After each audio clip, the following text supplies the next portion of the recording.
we are reminded that religious observance alone does not guarantee moral goodness. You cannot claim to be a devout Muslim while harming others. The two do not align. When the day of judgment arrives, people's testimonies will be grouped into two categories: those whom you harmed and those whom you aided. These human testimonies serve a particular purpose. They will be used to demonstrate how you treated other people. Beyond that, people's observations of your outward worship do not substitute for Allah's knowledge of your inner state. The Prophet ﷺ's teachings indicate that Allah does not need others to attest to your prayer and fasting. Allah is fully aware of every person's inner condition. Nevertheless, the statements of witnesses are crucial in assessing interpersonal conduct, who suffered because of you and who benefited from your actions.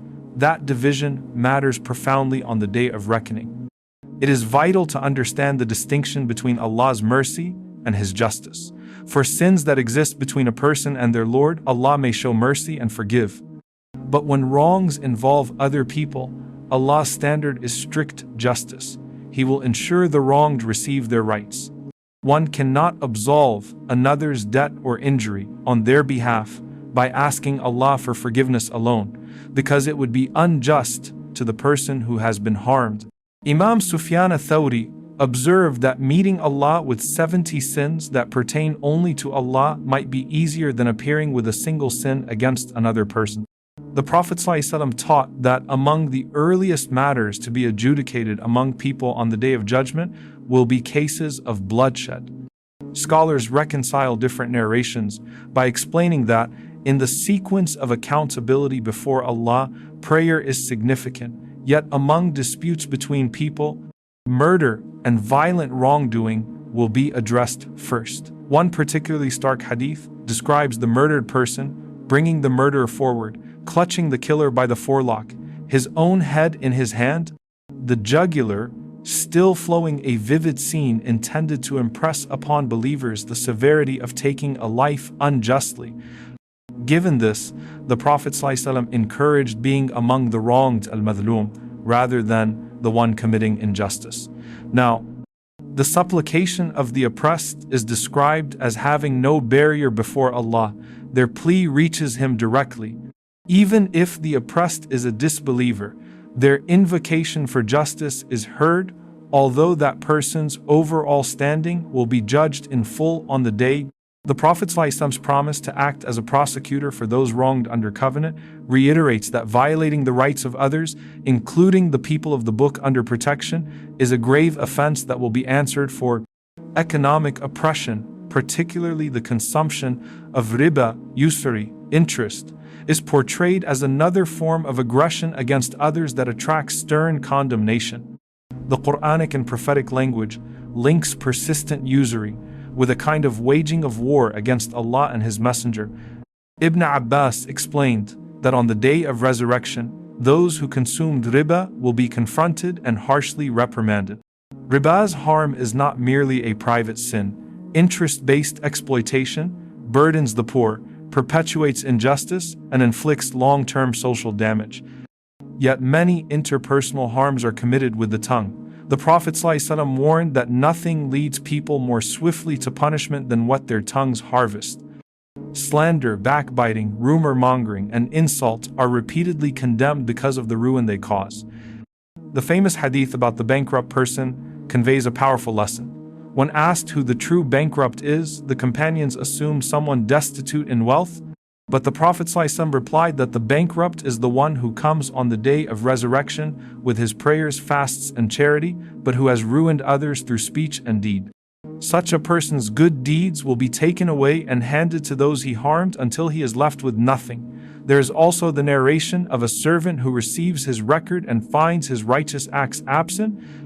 He protests, and Allah informs him that his deeds vanished because of his backbiting. This stern warning is meant to protect the honor of others, and to make believers cautious about the news they spread, and the casual mockery or jokes they make.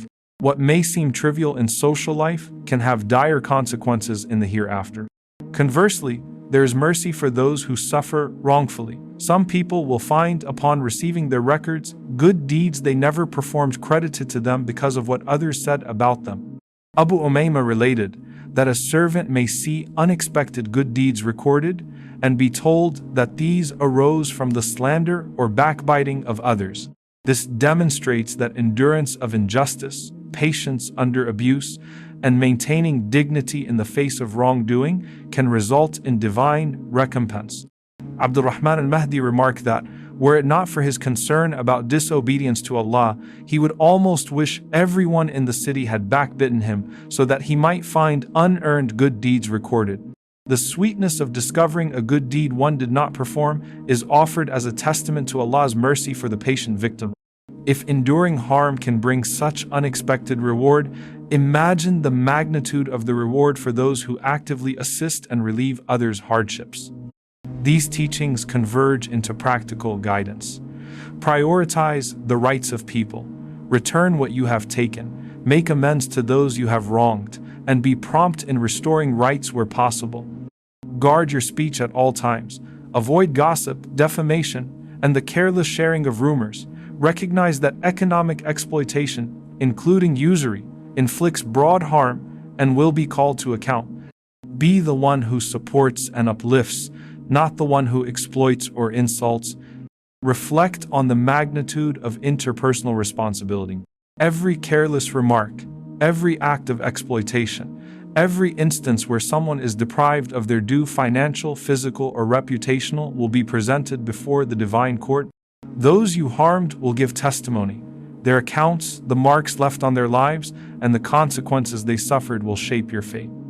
Likewise, those you aided by a kind word, a timely loan, a protective deed will testify to your compassion. Keep in mind that private worship remains of profound value and is fully known to Allah alone. Humans may witness outward rituals, but inner sincerity is an affair between the servant and the Lord. Therefore, human testimony is most trustworthy regarding interpersonal relations. Who was helped, who was harmed? Contemplate the balance of mercy and justice. Allah's mercy may cover private transgressions, yet when a sin involves another person's rights, justice must be served for the sake of the wrong. Forgiving on behalf of the harmed would perpetuate injustice. Divine wisdom prevents that. Thus, repair and restitution to others are necessary parts of seeking forgiveness. The prophetic narrations employ vivid imagery to impress upon believers the gravity of violating others' rights. Consider the account of the murdered person leading the killer by the forelock to the throne, a striking scene that underscores how seriously life and safety are protected in Islamic teaching. Such images are meant to awaken moral responsibility and to deter acts that violate another's dignity or life. The teachings also honor the oppressed. The supplication of the person who has been wronged is described as having no barrier before Allah.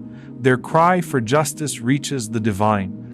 Even if the oppressed is outside the fold of faith, their plea for vindication is heard, though their ultimate state will still be judged. The Prophet ﷺ's promise to stand up for those wronged under covenant reiterates the sanctity of agreements and protections extended to others. Economic injustices, such as Riba, carry severe moral weight because of their systemic harm. Usury and exploitative interest arrangements do not only affect an individual's ledger, they entrench poverty, impose burdens across generations, and normalize exploitation. That is why the language used in prophetic teachings about riba is forceful, likening persistent usury to waging war against Allah and His Messenger. Speech-related harms are widespread and often underestimated. Backbiting, slander, rumor, and defamation can ruin lives and corrode communal trust. The Hadith about the bankrupt person teaches that a lifetime of private devotion may be neutralized by the harms one does to others through words and actions. Protecting people's honor and avoiding spreading unverified or malicious information are moral imperatives. Practically, this means exercising restraint online and offline. Verify before sharing, avoid participating in ridicule, refrain from gossip, and think of the long-term effects of a jest or a post. If you have harmed someone, seek reconciliation, restore what you took, apologize, and make amends. If restoration is not possible, Ask sincerely for forgiveness and strive to compensate by good actions. If you are wronged, take solace in the possibility that God may reward your patience. Endurance under injustice, when accompanied by trust in Allah and avoidance of retaliation, may be credited as righteous deeds. In this way, the scales of divine justice can be reversed for the patient victim, transforming suffering into spiritual gain. Ultimately, these teachings converge on a clear admonition: while private acts of devotion are precious and known to Allah, the way you treat people will be a central measure of your accountability. Live with care for the rights of others, guard your speech, avoid economic exploitation, and seek to help rather than harm. Let the witnesses in the life to come testify to your mercy, not your injustice. Take these words as a practical moral program. Protect the weak, honor covenants, and ensure that every transaction, word, and action upholds human dignity. Remember that private devotion does not absolve public wrongdoing. The day of judgment will bring forward those affected by your life. Strive to be the one who gives rights back, defends the oppressed, and mends what has been broken. Seek sincere repentance.